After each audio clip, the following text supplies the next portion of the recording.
Señores, tenemos un privilegio esta mañana y es el de conocer personalmente a quien hemos tratado de leer mucho en los últimos tiempos para aprender, porque estamos recibiendo a Javier Darío Restrepo. En el mundo del periodismo este nombre significa muchísimo.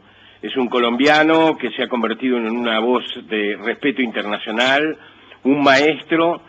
Es maestro precisamente de la Fundación Nuevo Periodismo Iberoamericano desde 1995, es además periodista de amplísima trayectoria en la prensa escrita. Los uruguayos que no tenemos la posibilidad de pronto de convivir o de dialogar con él directamente, tenemos sí la posibilidad concreta de leerlo muchas veces a través de esa maravilla que es la virtualidad, ¿verdad? A través de Internet, de recoger muchos de sus trabajos. Javier Darío Restrepo, de más está decir, además de columnista y de periodista, ha recibido premios internacionales, reconocimientos de todo tipo, y es fundamentalmente uno de los máximos referentes en asuntos de ética periodística en América Latina. Yo quiero agradecer realmente a UNICEF que nos permita esta mañana tener la experiencia fuerte, porque siempre es una experiencia fuerte encontrarse con aquellos que considera como personas decisivas, influyentes en el ámbito del periodismo, para quien pretende ser su colega, tener la posibilidad de conocerlo personalmente aquí en Montevideo. Bienvenido a mi país, que es su país, por supuesto. Los colombianos deben encontrarse en su país. ¿Cómo le va a Javier Darío Restrepo? Muchas gracias. Muy contento de estar aquí. Sí. Y sé que voy a aprender mucho en el contacto con los colegas uruguayos. Bueno, hay tantas cosas para hablar. Ayer estaba leyendo que uno de los libros una de las novedades literarias que ha aparecido en la última semana en España pronostica el fin del periodismo. Eso sobre lo cual se ha hablado tanto en los últimos tiempos, ¿no? Que es una visión que muchas veces me parece apocalíptica, que es una visión que a veces me parece que tiene que ver con lo comercial, vende mucho, impacta mucho, el periodismo se terminó. Es decir, eso significa una noticia que nos hace prestar atención a todos. Hace poco un muy buen periodista argentino, Gustavo Sierra, comenzó frente a sus alumnos un diálogo diciendo: tengo una mala noticia para ustedes, el periodismo ha muerto. ¿Usted qué consideraciones tiene a propósito de esto que está relacionado con el auge de las nuevas tecnologías? Dicen que los viejos, por razón de la edad, somos pesimistas, porque tenemos un futuro corto. Sí. Sin embargo, yo soy optimista en este sentido y puedo afirmar que mientras haya periodistas, habrá periodismo. Y los periodistas no se van a acabar. No se van a acabar porque siempre existirá ese ser humano que tiene preguntas. Y siempre existirá ese ser humano que se preocupa por el bien de los demás, por el bien común. De la misma manera que no van a acabarse los políticos. Yo no sé si esta es una buena o una mala noticia, pero gente que toma como suyos los intereses de todos es gente que puede garantizar la pervivencia del periodismo. Se acabarán algunas formas. Entrará en agonía la forma escrita y el impreso periodístico.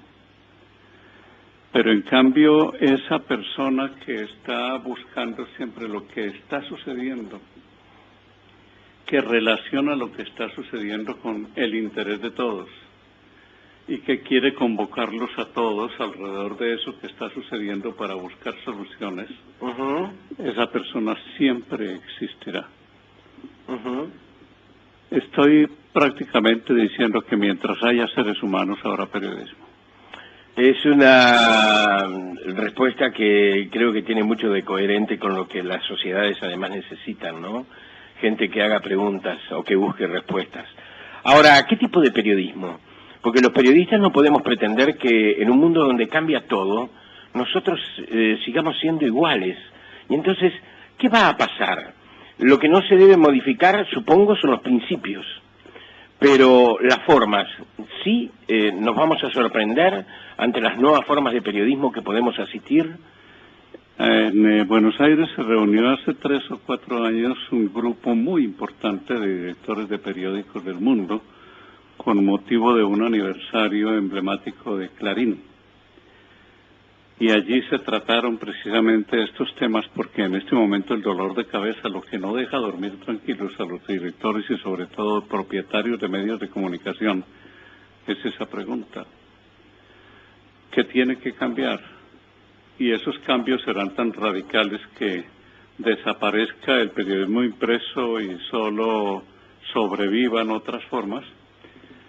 Y de esas reflexiones salen unas conclusiones muy interesantes. La que yo subrayé con verdadero entusiasmo en las memorias de esa reunión fue esta: sobrevivirá el periodismo inteligente, es decir, aquel que haga entender lo que está sucediendo, que promueva la participación para el cambio y que sea prácticamente un impulso para que todo cambie.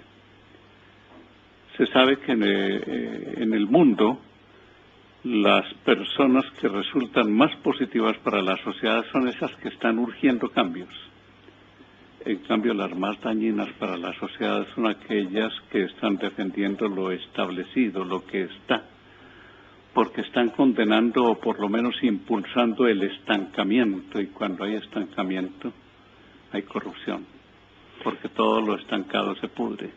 Claro. Usted vio que Mario Vargas Llosa en los últimos tiempos ha insistido. Yo creo que ha elegido bien el tema, se ha equivocado en algunos aspectos, pero eso le pasa a todos los seres, incluso a los muy inteligentes como Vargas Llosa, de hablar de la civilización del espectáculo. Es decir, una civilización que tiene que ver, por un lado, fundamentalmente con lo que los medios de comunicación y los comunicadores hacen, pero también con las demandas del público. García Lorca ya había escrito hace mucho tiempo una página a propósito del gusto estragado de la gente. Él decía que la gente se va acostumbrando muchas veces a lo fácil, a lo rápidamente digestivo, a lo que no exige, al entretenimiento. Estamos en una cultura del entretenimiento que está avanzando poderosamente y que está sustituyendo valores culturales muy pesados para la vida del hombre en Occidente, desde el humanismo en adelante. Entonces, ¿el periodismo podrá sobrevivir en esta sociedad del entretenimiento? Si el periodismo se dedica a dar entretenimiento, va a desaparecer y será un buen muerto. Los periodistas no estamos para entretener a nadie. El entretenimiento se debe dejar en manos de las personas especializadas en eso. Y sabemos que las nuevas tecnologías se han convertido en un instrumento muy eficaz para las personas que están fomentando y que profesionalmente hacen entretenimiento. Los periodistas no tenemos que ver con el entretenimiento. Hubo un tiempo en que a los periodistas se les pretendió encauzar por el camino de haga usted una información que sea fácil. Lo decían con un eufemismo, hagan una información amistosa. Pero ese amistoso en el fondo era más bien enemistoso, porque impedía el desarrollo de la inteligencia, de la concentración, de la abstracción, es decir, de todas esas facultades que dignifican al ser humano y que lo hacen poderoso. Y en cambio estaban estimulando lo fácil. Luego hay el otro aspecto, que es el aspecto comercial. Cuando Vargas Llosa habla de la civilización, del entretenimiento, del espectáculo, está tocando un punto que es el que está demostrando el carácter específico, singular de la sociedad de hoy. Todo lo está reduciendo a 2 puntos, lo económico y el sexo. Son los 2 puntos alrededor de los cuales se está creando el espectáculo. Se pretende que se cree también la literatura y se quiere que también el periodismo gire alrededor de eso. periodismo, espectáculo son términos que se rechazan entre sí, como un círculo cuadrado. El periodista es para estimular la inteligencia y a través de la buena información mover la voluntad, y al mover la voluntad está robusteciendo la libertad. Son como los 3 pasos que se dan cada que se hace una información. Y al hacer una información, yo puedo elegir la información espectáculo, esa en la que no hay que pensar, sino basta simplemente ver y oír, que es la gran maldición que tiene la televisión, que es solo ver y oír y cero pensar. El periodismo no se queda en ver y oír, el periodismo va a hacer pensar, y ese es el periodismo que sobrevivirá. Si en este momento se da la impresión de que el periodismo que sobrevive es el que se vuelve espectáculo, es porque durante mucho tiempo ha cedido a esa tentación, porque es lo más fácil de hacer. Hacer espectáculo es fácil. Hacer pensar supone primero pensar, luego ser inteligente y en tercer lugar ser capaz de comunicar. Restrepo, también por estas zonas, en el Uruguay todavía esa discusión no ha llegado, a pesar de que existe siempre, ¿verdad? En estas zonas, y observando el espejo más allá del Río de la Plata, cruzando el charco, se está dando, como en otros países, también de nuestra América Latina, el fenómeno del periodismo independiente versus periodismo militante, así se le llama. Los que se llaman periodistas independientes señalan que quieren reflejar con la mayor objetividad posible el mundo tal cual es. El periodismo militante habla de empujar a través del periodismo aquellas cosas que considera que son las básicas, ¿verdad?, en el bienestar de las personas. Surgen a partir de ideologías políticas, posturas personales, actitudes comprometidas, se dice. Claro, uno podría pensar, la independencia también es un compromiso, y es un bellísimo compromiso. ¿Usted cree que esta pulseada entre militantes e independientes se va a sostener de aquí en más durante mucho tiempo, o habrá, digamos, en el público una reacción que defina concretamente qué es lo que realmente quiere? Si pensamos desde el punto de vista del público, el público ya está lo suficientemente crecido para sospechar de ese periodismo que se dice que es completamente ajeno a todo. No me comprometo porque yo lo único que tengo que hacer es hablarse a todos ustedes. Es decir, ese periodismo sin sabor, sin olor, sin color, sin nada, que más bien parece un espíritu, pero no es espíritu. Es un periodismo más bien cómodo, el que se sitúa en una especie de tribuna desde donde ve a distancia el espectáculo del mundo. Ese es un periodismo arrogante, insulso. Es un periodismo que durante un tiempo mantuvo su vigencia, pero ya en este momento ese periodismo no convence a nadie, y todo el que toma un órgano periodístico, sea impreso o sea virtual, lo que sea, busca opinión y quiere captar un sabor. El otro extremo es el extremo del periodismo militante, que no hace información sino que hace propaganda para una causa. Y los periodistas sabemos muy bien que la propaganda es mitad verdad, mitad mentira. Al fin y al cabo, el propagandista recibe dinero por hacerle buena prensa, buena imagen a un producto, a una persona o a una institución.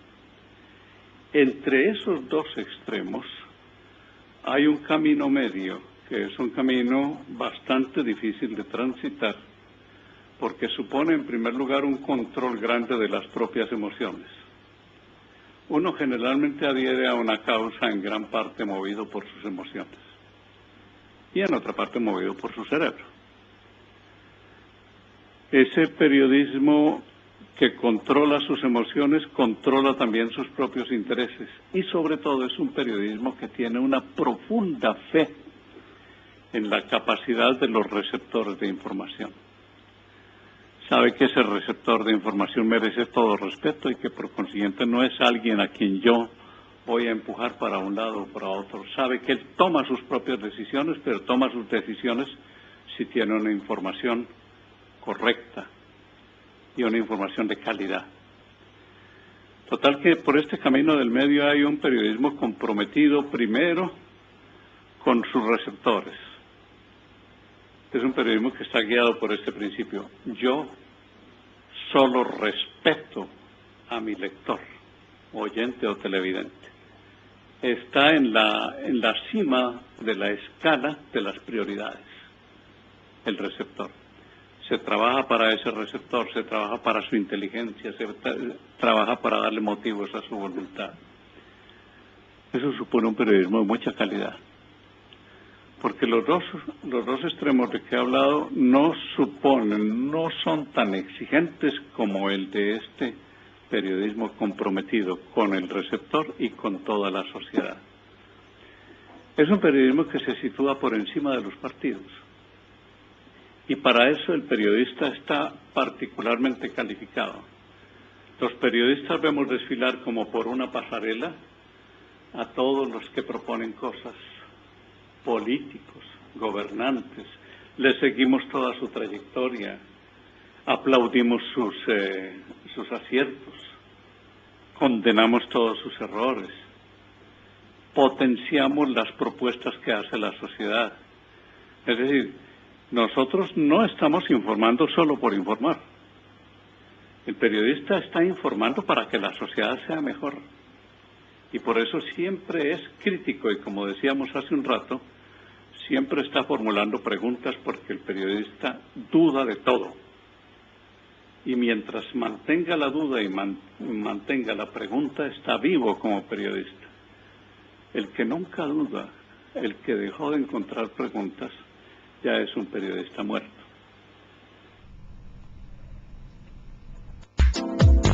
Vamos a retomar el diálogo con el periodista colombiano, maestro Javier Darío Restrepo, en el momento en que él está hablando precisamente de eso, ¿no?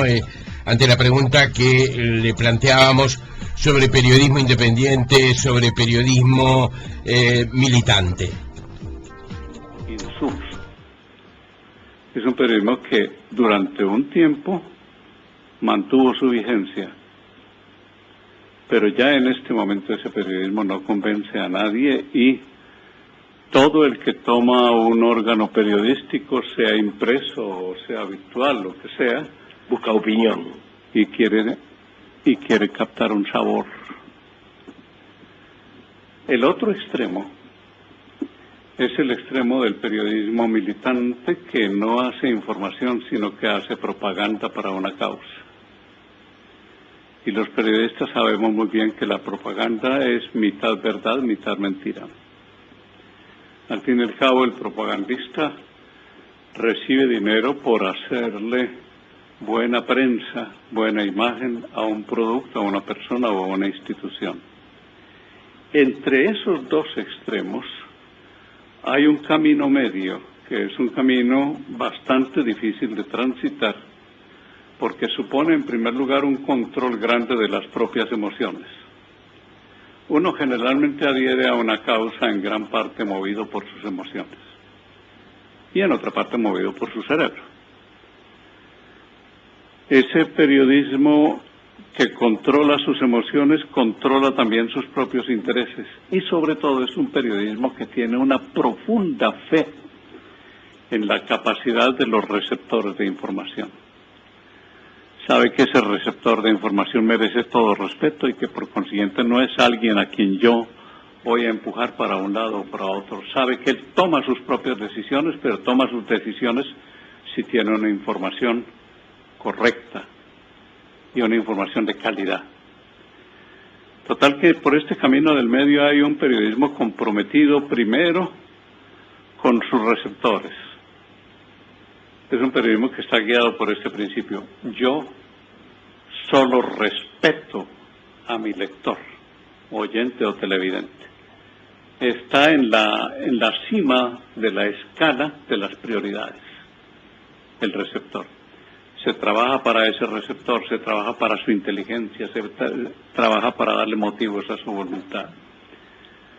Eso supone un periodismo de mucha calidad, porque los dos extremos de que he hablado no son tan exigentes como el de este periodismo comprometido con el receptor y con toda la sociedad. Es un periodismo que se sitúa por encima de los partidos. Y para eso el periodista está particularmente calificado.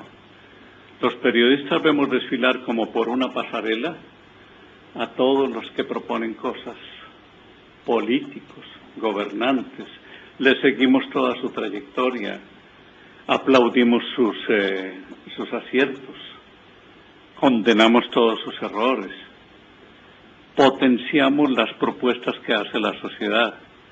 Es decir, nosotros no estamos informando solo por informar. El periodista está informando para que la sociedad sea mejor. Y por eso siempre es crítico y, como decíamos hace un rato, siempre está formulando preguntas porque el periodista duda de todo. Y mientras mantenga la duda y mantenga la pregunta, está vivo como periodista. El que nunca duda, el que dejó de encontrar preguntas, ya es un periodista muerto. En cambio, este otro tiene esa vitalidad que le inyecta constantemente su pasión por la vida de la sociedad y por lograr una sociedad cada vez mejor. Es un insatisfecho, porque nunca está contento con la realidad. Toda realidad tiene que ser cambiada. No hay realidades que se pueda decir son perfectas, no para el periodista. Toda realidad tiene que ser cambiada. En ese sentido es un utópico. Pero es esa utopía dinámica que lo mantiene a él en constante actitud crítica y de buscar soluciones. Y viene una última cualidad. Es un periodista que siempre está creyendo en lo posible. Hay que tener en cuenta que lo posible es esa parte oculta de la realidad que solo emerge cuando alguien tiene fe en la dinámica del futuro y del cambio. Por tanto, ni periodista pasivo ni periodista propagandista. Periodista apasionado por el desarrollo y el progreso de la sociedad.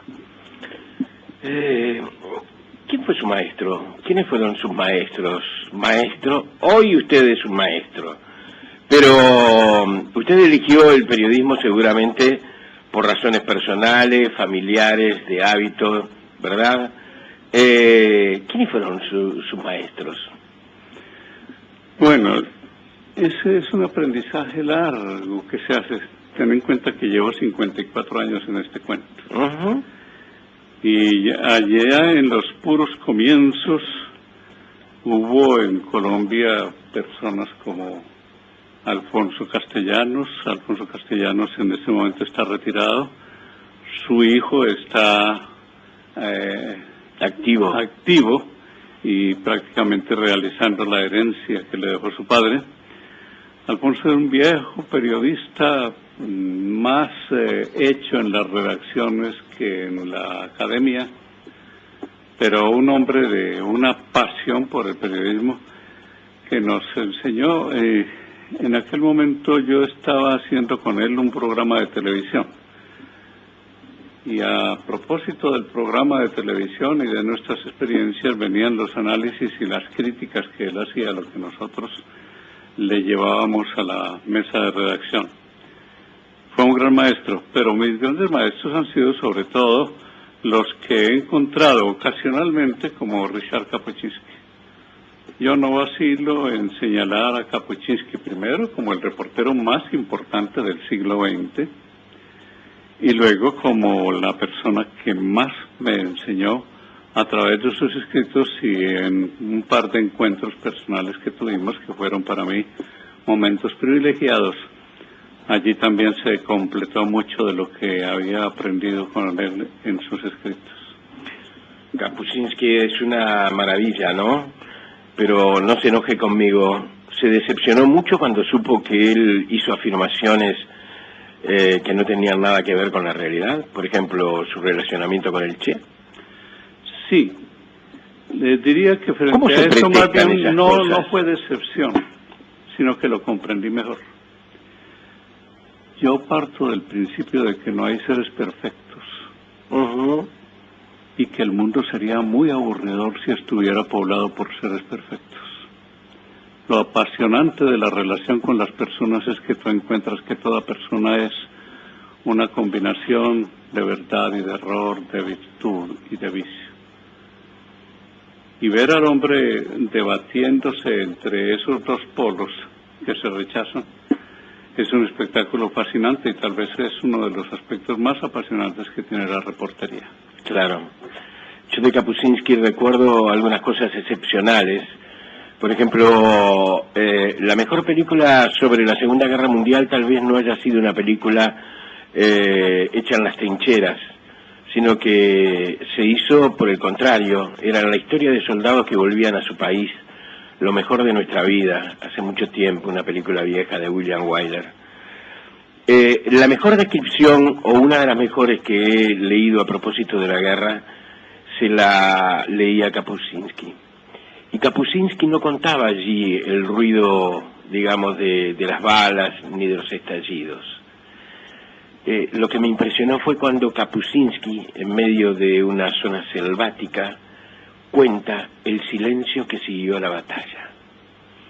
Ese silencio me pareció absolutamente maravilloso, la descripción, la capacidad de descripción que tenía Kapuscinski, ¿no? Me gusta mucho también John Lee Anderson, me gusta mucho Alma Guillermo Pietro. Creo que hay algunos le llaman narrativa periodística, otros le llaman literatura periodística, otros le dicen periodismo literario, pero me parece que allí se está generando cosas muy fuertes en estos momentos, ¿no? Y tal vez sea uno de los destinos del periodismo, ¿no cree? Me hiciste recordar una pregunta que le hizo una periodista en Bogotá a Kapuscinski. Ajá. Cuando usted va a hacer el cubrimiento de una guerra, ¿qué es lo que quiere encontrar? Y la desconcertó con la respuesta. Cuando yo voy a una guerra busco la ternura, la solidaridad, la tolerancia, que es tanto como ir a buscar una perla en un basurero. Claro. Pues eso es lo que distingue las crónicas de Kapuscinski, que en ese escenario en que el ser humano se desdibuja y más bien comienza a parecerse a un animal, con perdón de los animales, en ese escenario Kapuscinski buscaba al ser humano. Y lo que hacían sus crónicas era restaurar la fe en el ser humano que la guerra contribuye a perder. Y refiriéndome a este tipo de literatura, me parece apasionante la búsqueda que se viene haciendo con el nuevo periodismo y con todos los que han trabajado en este sentido, porque están enfatizando una calidad que debe tener toda pieza periodística: su comunicabilidad. La comunicabilidad es tender ese puente entre la realidad y las personas. Sí. Yo alguna vez hice esta comparación que parecía, que al principio me parecía audaz. El periodista es como Dios, utiliza la palabra para crear.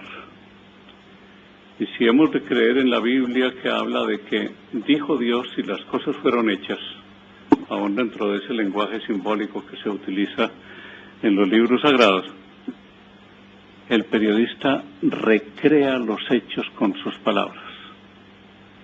Y yo voy a ser testigo de un hecho, y las palabras con que yo resumo eso en mi libreta son las palabras que me van a servir como instrumento casi mágico para recrear ese momento que ya pasó. Claro. Y después, cuando yo se las comparto con mis oyentes o televidentes o lectores, Les estoy entregando a ellos elementos para que a su vez recreen el hecho de que no fueron testigos. Periodista, para poder hacer esa recreación, tiene que utilizar las palabras precisas, pero no le bastan las palabras precisas, debe utilizar también el género preciso, la redacción precisa, es decir, tener la capacidad de convertir a los otros en recreadores de los hechos. Claro. También recordando a alguien a quien quise mucho personalmente y que usted seguramente conoce, Tomás Eloy Martínez. Él decía, el querido Tomás Eloy Martínez, decía que el periodismo también puede ser bello en medio de hechos que pueden ser absolutamente atroces, ¿no? ¿Qué ha venido a hacer al Uruguay? No sé, es una pregunta que de repente le sorprende, porque yo lo debería saber y tal vez lo sepa, pero me gustaría que usted lo explicara. ¿Qué está haciendo aquí en Montevideo? ¿Se va a encontrar con los montevideanos, con los uruguayos, con los periodistas, con los colegas? Tiene una actividad con UNICEF. Cuénteme. Nosotros en Bogotá hicimos con la Universidad de los Andes un curso bastante extenso con periodistas que tienen a su cargo la información sobre los niños. Investigando para ese y para otros eventos parecidos, yo me encontré algo muy curioso. En las redacciones se le encomienda el trabajo de cubrir las cosas sobre niños a los más niños en periodismo, a los que tienen menos experiencia, porque se presume que es un tema relativamente fácil, que refleja en cierta manera la mirada que los adultos tenemos sobre los niños. Creemos que el niño es elemental, falso. Creemos que el niño es débil, falso. Es decir, los niños tienen en sí una fortaleza y una sabiduría que si los adultos la supiéramos aprovechar, el mundo sería muy distinto. Todo esto lo menciono simplemente para hacer caer en la cuenta de que la información sobre niños es una información altamente especializada y su gran especialización es creer en la humanidad, creer en el ser humano, y ahí es donde está el ser humano en toda su plenitud. Uno cree que el ser humano está en su plenitud en la adultez. No, está allí con todas sus potencialidades. Aparte de la dificultad del tema, está también el gran poder que uno como periodista maneja, y lo maneja inconscientemente. Se nos llena la boca cuando decimos somos el cuarto poder. Pero ¿en qué consiste ese cuarto poder? No es la cuestión del influjo que uno pueda tener sobre los gobernantes, sobre la sociedad. Más que eso, es esa entrada diaria que yo como periodista hago en la conciencia de la gente. Y llegar a la conciencia de una persona es todo un privilegio. No solo por el honor que confiere, sino por el poder que da. Y al llegar a la conciencia de las personas, es cuando determinamos unas actitudes, la actitud frente al niño, la actitud frente a las personas con discapacidad, la actitud frente al viejo, la actitud frente a la mujer, la actitud frente a todas las minorías. Esas actitudes están hechas en gran parte con los elementos que yo como periodista doy. Entonces, ese tema complejo y ese poder que tiene tanta incidencia en la vida de la sociedad van a ser los temas sobre los que vamos a estar conversando. O sea, hoy y mañana vamos a estar hablando de los niños de Uruguay, de la misma manera que se podría hablar de los niños en todo el mundo. Y no vamos a utilizar ese gastado cliché, porque los niños son el futuro. No, ellos son el presente. Qué bueno escucharle. Maestro, cuénteme, ¿qué sabe de García Márquez? Sé que lo que Todo el mundo sabe que ya los años lo están golpeando. Sí, lamentablemente. Sí, que su familia lo rodea y hasta cierto punto lo protege de las indiscreciones de nosotros los periodistas. Que yo creo que ya terminó esa máquina de producción de cosas geniales, que ya es hora de comenzar a recoger su obra y a valorarla más de lo que se ha hecho hasta este momento, y sobre todo de acompañarlo con nuestro afecto. Al fin y al cabo, los viejos necesitamos que nos quieran, y él lo dijo alguna vez, que escribía para que lo quieran más.